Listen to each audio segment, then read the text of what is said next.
नमस्कार, मैं हूं कोमल सिंह और आप देख रहे हैं पार्थ इंडिया न्यूज। आइए नजर डालते हैं इस वक्त की खास खबर पर। नगर निगम के विज्ञापन विभाग में व्याप्त भ्रष्टाचार का मामले पर सख्त रुख अपनाए हुए हैं मेयर आगरा हेमलता दिवाकर। शहर में आवंटित यूनिपोल स्थानों को लेकर नगर आयुक्त से पूछे सख्त लहजे में सवाल। शहर में एन्क्लेव को 100, प्राइमस एड को 200 और फ्रैंको 50 यूनिपोल लगाने का हुआ था टेंडर। यूनिपोल के हिसाब से राजस्व न आने पर जताई थी नाराजगी। नगर आयुक्त से सभी विज्ञापन एजेंसियों की तलब की है फाइल्स, लेकिन पत्र लिखने के बाद भी अभी तक उपलब्ध नहीं कराई गई फाइल्स ना मिलने से नाराज दिखी मेयर। बोली कल एक और पत्र होगा जारी, अगर जल्द फाइल नहीं हुई उपलब्ध तो मुख्यमंत्री से मिलकर इस धांधली की करूंगी शिकायत। मेयर, किसी भी हालत में वित्तीय अनियमितताएं नहीं होंगी बर्दाश्त। टेंडर को निरस्त करने के मेरे आदेश के बाद भी क्यों टेंडर नहीं हुआ निरस्त और क्यों बढ़ाया गया समय पर भी, इस पर भी मैं नगर आयुक्त से करूंगी सवाल जवाब। मेयर, जो पहले टेंडर उठाए गए थे,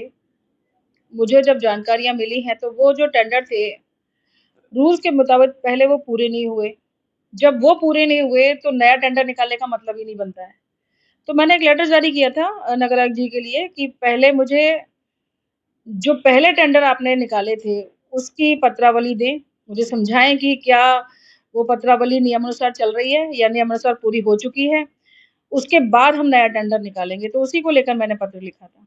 शहर में लगभग 350 जो है चिन्हित स्थान है जहाँ पर यूनिपोल लगने थे, लेकिन तमाम एजेंसियां कहती हैं कि हमें स्थान उपलब्ध नहीं कराया था, जिसकी वजह से राजस्व पर सीधा इसका असर पड़ रहा है। क्या लगता है कि कहीं ना कहीं इसमें धांधली के संदेश मैंने पत्रावली मांगी है, फाइल अगर मेरे पास आएगी तो मैं उसे पढ़कर आपको जवाब दे पाऊंगी। इसके लिए मैं चाहती हूँ कि आप नगर आयुक्त महोदय से इसके बारे में पूछताछ करें। कई बार नगर आयुक्त से भी बात करने की कोशिश की गई, संतोषजनक जवाब नहीं मिलता। क्या लगता है कि किसी चीज को छुपाया जा रहा है? छुपाना तो नहीं चाहिए, लेकिन अगर जो मेरे संज्ञान में आया है अगर छुपाएंगे तो मैं इसके खिलाफ चाहे कोई भी अधिकारी हो मैं कार्रवाई करूंगी। लगातार आप पत्रचार कर रही हैं, लास्ट टाइम भी हमने देखा कि आपके जो जन्मदिन की होर्डिंग थे वो उतार दिए गए थे, अन्य लगे हुए थे, तब भी आपने अब वो कुछ कारण हो सकता है जिसकी वजह से शायद उनको लग रहा हो कि होर्डिंग उतारने चाहिए तो उतार दिए उन्होंने। तो या जो जिन लोगों ने अपने नहीं लगाए और राजस्व की हानि कर रहे हैं, इन लोगों के खिलाफ आप क्या कार्रवाई करेंगी? क्योंकि आपका मैं लगातार वॉच कर रही हूँ और मुझे अगर कोई कमियां मिलती हैं तो मैं माननीय मुख्यमंत्री जी के पास लिखित रूप में शिकायत करूंगी। आपने जो पत्र लिखा है उसमें जो आपने पहले जो मांगी थी, काफी समय गुजर गया लेकिन अभी तक आपके पास नहीं आई है। आपने आदेश दिए थे कि टेंडर जो है निरस्त किया जाए। कल एक लेटर फिर जारी होगा, अभी मेरे बड़े बाबू ने लिख दिया है उसे, कल वो एक लेटर जारी और होगा। अगर मुझे फाइलें नहीं मिलती हैं, पत्रावली नहीं मिलती है या कोई अधिकारी मुझे नहीं समझाता है कि ऐसा क्यों हुआ है, तो मुझे मजबूरी में फिर माननीय मुख्यमंत्री जी को पत्र लिखकर उनको अवगत कराना होगा, क्योंकि वित्तीय अनियमितताएं हम लोग नहीं झेल पाएंगे।